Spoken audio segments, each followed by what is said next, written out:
batata bamama bilenge botombola mandoki ye o tokende tumba mpe tokunda mpona ekolo na biso Kongo.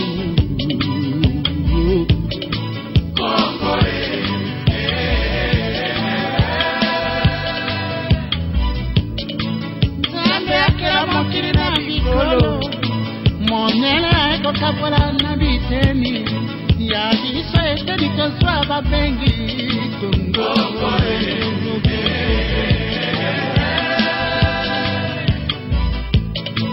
Etona bomengo na mai na zamba mpe na mabele etona na bato ya mpiko ya bwana mpe ya mayele. Bonjour chers téléspectateurs, nous sommes très chaleureux de vous atteindre cette fois-ci par voie des ondes et vous présenter le minant monsieur, un Congolais qui à ces jours nous a saisi avec beaucoup d'étonnement avec l'apparition d'un ouvrage très parlant, l'ouvrage lequel nous allons vous présenter à tout instant. Et ce n'est pas un seul ouvrage, mais il y en a deux et bien d'autres ouvrages qui ont déjà paru sous la même édition et ce sont des œuvres d'un même auteur. Il s'agit d'un juriste politologue, un juriste congolais qui, avec ses dévouements, suite desquels un autre ouvrage a paru sur les mêmes éditions et nous allons devoir vous présenter et le monsieur il va se présenter lui-même. Bonjour messieurs. Bonjour.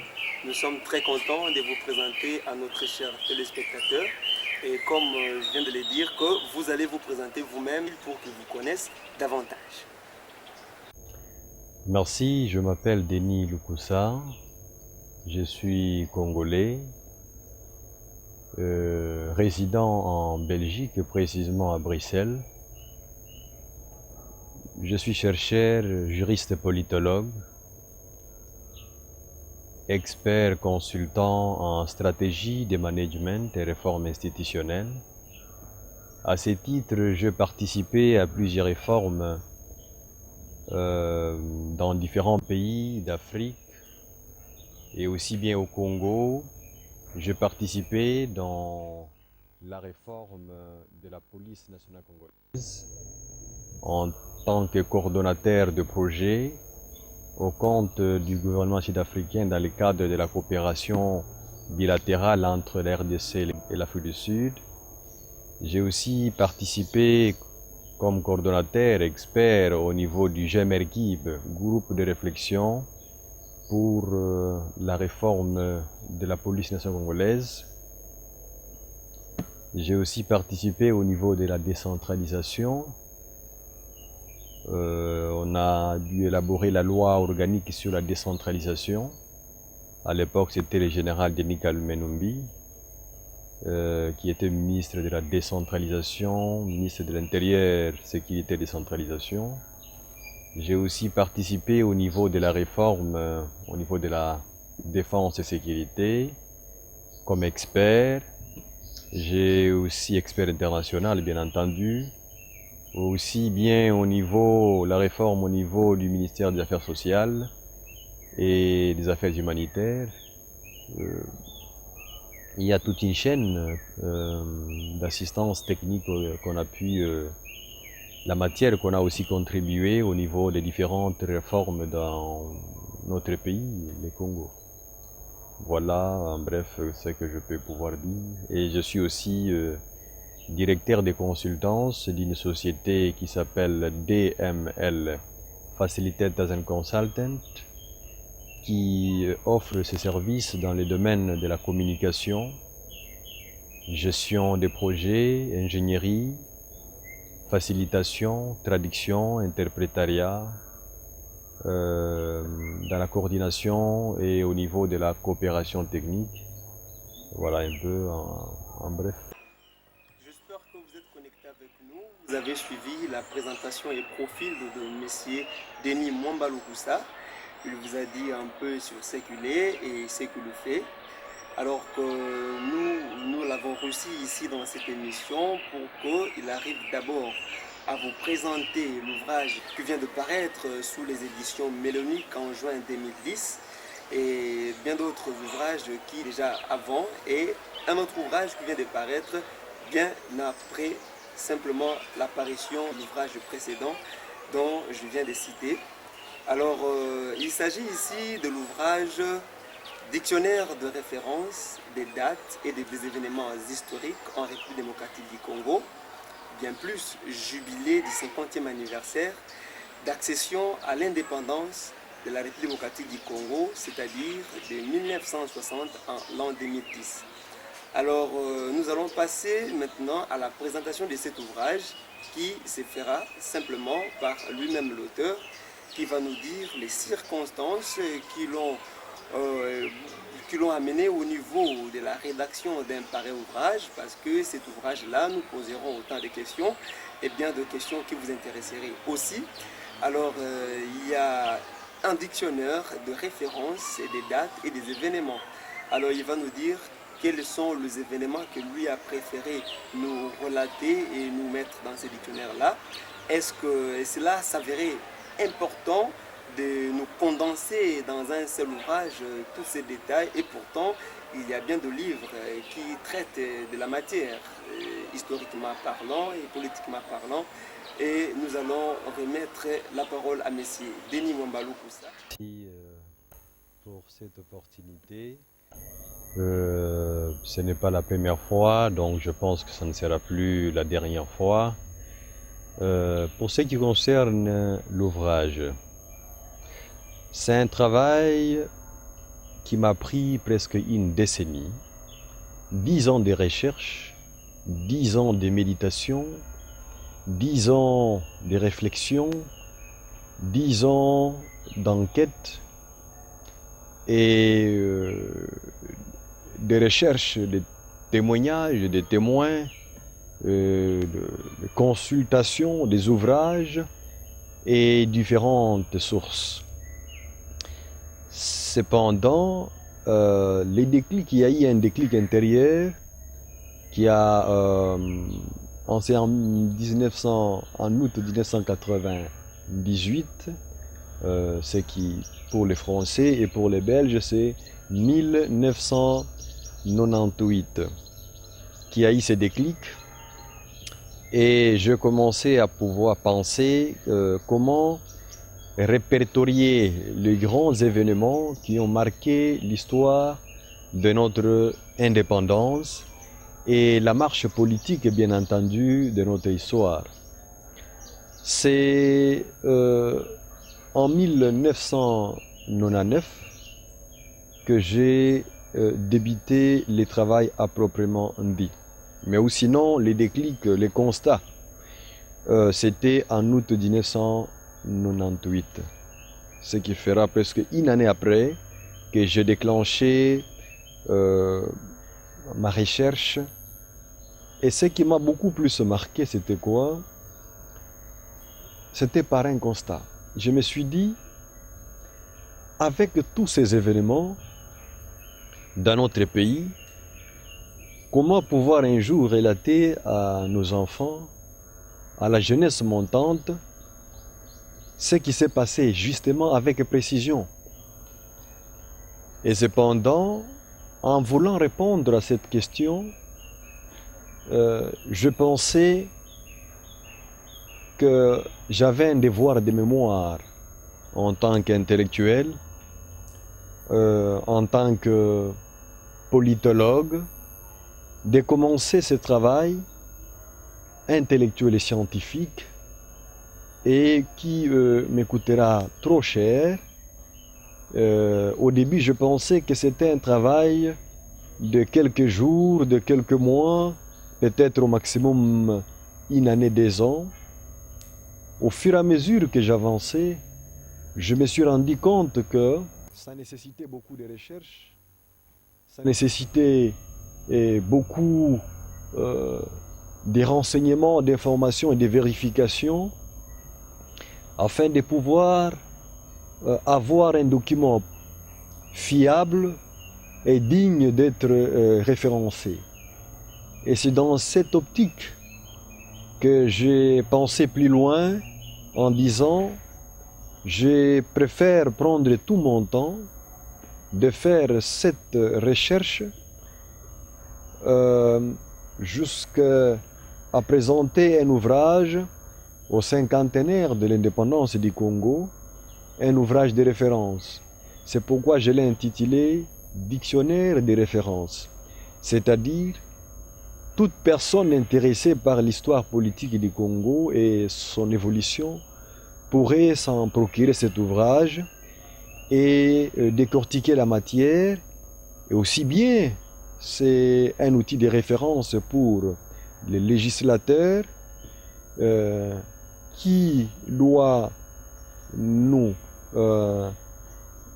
présenter des lois et élaborer des lois régissant les différents secteurs et beaucoup plus précisément dans les secteurs politiques au niveau de la réforme. Le Congo a besoin d'être refondé. Je parle de la refondation de l'État congolais qui nécessite une bonne connaissance et une maîtrise de l'histoire. C'est comme dans la postface, il est écrit en disant il est difficile de faire cet exercice si on ne maîtrise pas l'histoire. Et dans notre contexte, nous parlons de l'histoire du Congo. Donc pour argumenter, pour pouvoir être utile au Parlement, disons au Sénat, à l'Assemblée nationale, dans les différents secteurs, au niveau des assemblées provinciales et locales, dont j'espère qu'on aura encore à élire les acteurs, il va falloir qu'il y ait une bonne maîtrise de l'histoire et précisément de l'histoire politique du Congo pour pouvoir apprécier les événements. C'est dans cette optique que je pensais pouvoir pondre ces documents avec les événements marquants. Ce sont les événements qui ont marqué non pas seulement la vie politique, mais qui ont marqué la vie de l'État congolais ou zaïrois de l'époque, ou bien Congo belge, permettant aussi aux acteurs montants ou aux nouveaux acteurs des institutions étatiques de pouvoir s'imprégner des grands événements qui ont chevauché et qui ont marqué les différentes étapes du Congo Kinshasa ou Congo Léopoldville ou Congo belge si vous voulez bien, ainsi aujourd'hui la République démocratique du Congo. Donc ce qui est à retenir, c'est-à-dire j'ai fait un travail pour permettre aux autorités congolaises, aux politiciens, hommes politiques, je fais la différence, hommes d'État, analystes politiques, politologues, de pouvoir avoir un document de référence pour faire une bonne analyse impartielle et permettre aussi aux étudiants de différents domaines, précisément des sciences po, sciences politiques, de département de l'histoire ou des sciences histoire ou sciences sociales si vous voulez bien, d'avoir un document de référence qui va leur permettre de se ressourcer pour faire leur travail de fin de cycle. Et pour le législateur, d'éviter, les législateurs et les politiciens et les autorités congolaises, d'éviter les erreurs du passé au travers de cet ouvrage.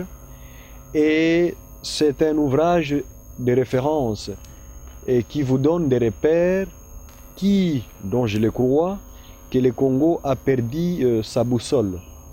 Donc il va falloir retrouver le sentier là où le Congo est tombé. Il est difficile de retrouver cela sans pouvoir avoir des références, sans pour autant avoir des outils de référence dignes de ces noms. Voilà, si je peux résumer l'ouvrage, les sentiments que j'ai eus dans l'élaboration de cet ouvrage. Bien, chers téléspectateurs le plus aimable, vous venez de suivre Monsieur Denis Mwamba Lukusa, l'auteur des deux ouvrages que nous vous présentons sur notre table.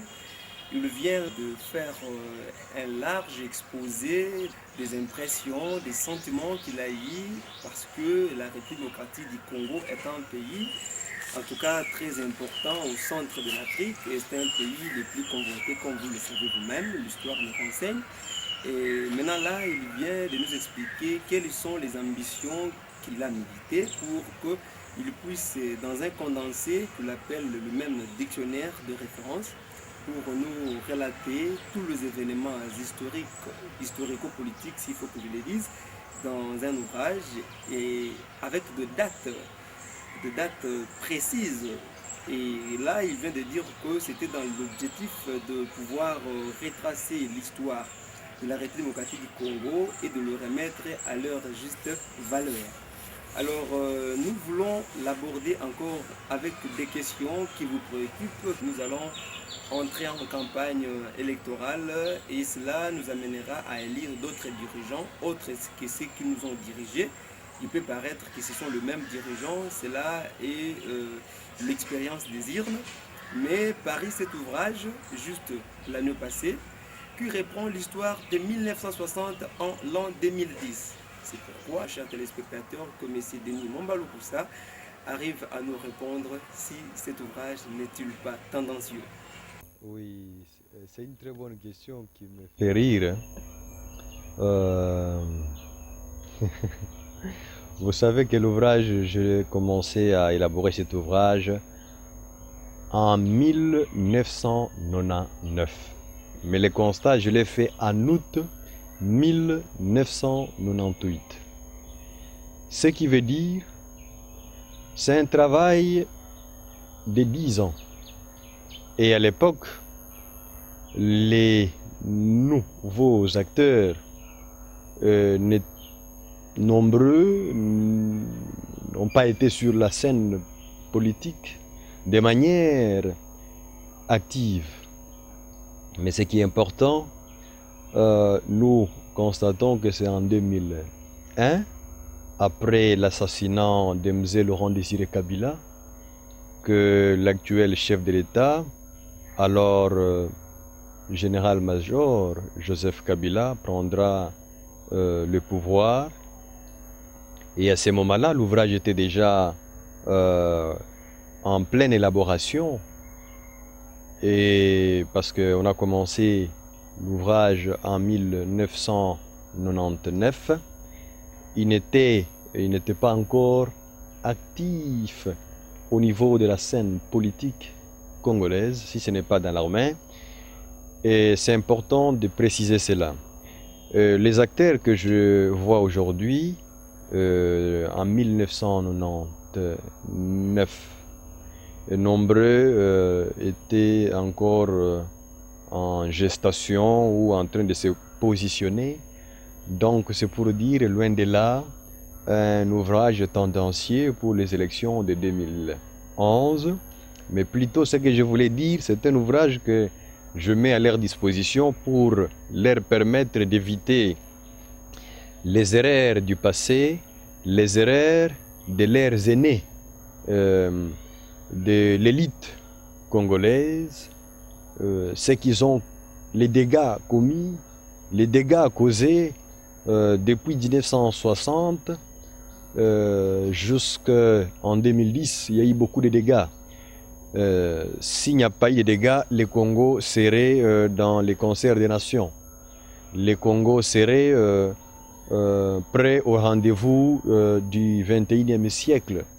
Malheureusement, ce n'est pas le cas jusqu'à aujourd'hui.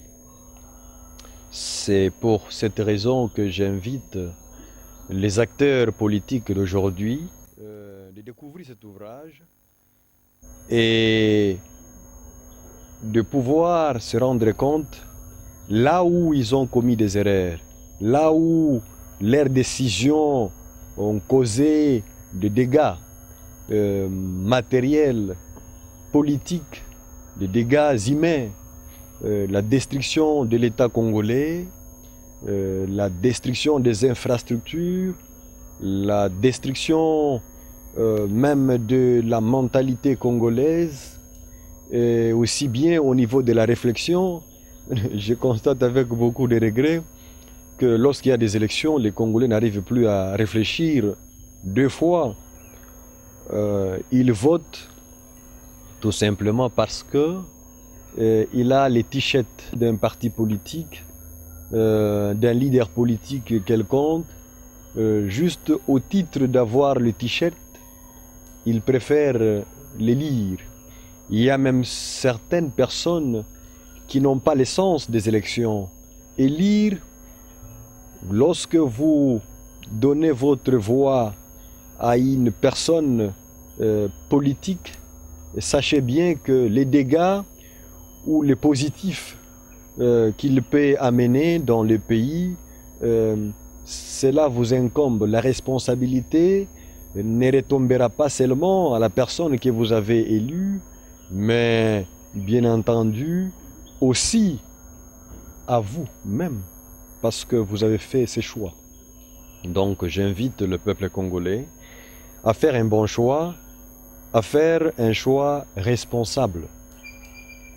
Non pas parce que vous avez les t-shirts, parce que tel opposant a parlé, parce que tel membre ou leader de la mouvance présidentielle a parlé, a promis, mais prenez soin de faire un bon choix, d'analyser les arguments, les programmes de chaque candidat, qu'il soit de l'opposition ou de la majorité, et d'évaluer le parcours de tout un chacun d'eux. Voilà pour ce qui est des élections. Je voulais balayer cette sous-question de tendancieux. Je suis juriste politologue. En tant que politologue, mon travail, c'est de faire les recherches, des analyses. Et je prends la politique comme une matière scientifique. Et je l'analyse de manière scientifique. Non pas une œuvre politicienne pour favoriser certains, parler du bien de l'autre, ainsi de mal des uns et des autres. Loin de là, dans mes intentions. Mais plutôt ce que j'ai voulu faire, c'est de présenter un ouvrage digne de ce nom, un travail scientifique et intellectuel qui permettra à tous, politiciens, peuple congolais, intervenants internationaux ou toute autre personne intéressée par l'évolution de l'histoire politique du Congo, de s'imprégner, de décortiquer, de consulter la matière et par conséquent tirer des leçons. Voilà ce qui est important pour moi. C'est pourquoi les événements ne sont pas inventés, ce sont les événements qui se sont passés au Congo et pour les Congolais qui restent le fait historique du Congo dont on ne peut pas s'échapper. Et voilà ce qui est important à retenir par rapport à la question posée. Ben, chers téléspectateurs, nous allons balancer un élément relatif aux cérémonies de vernissage et du baptême de cet ouvrage ici en République démocratique du Congo. Et cet événement-là a eu lieu à l'hôtel Sultani, ici à Kinshasa, Gombe.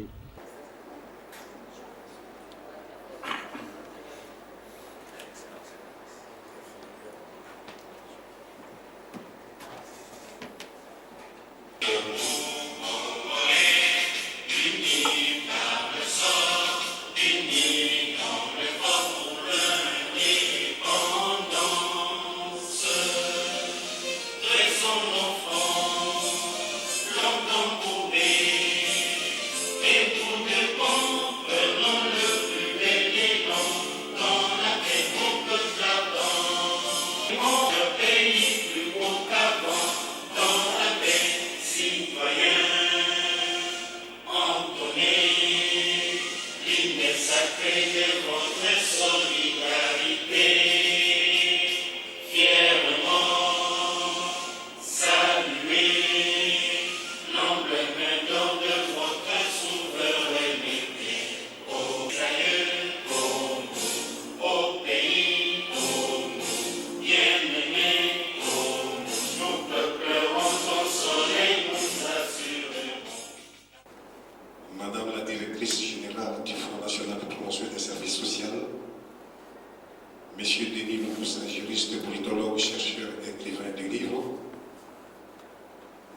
et messieurs les professeurs, distingués invités à vos titres et qualités respectives.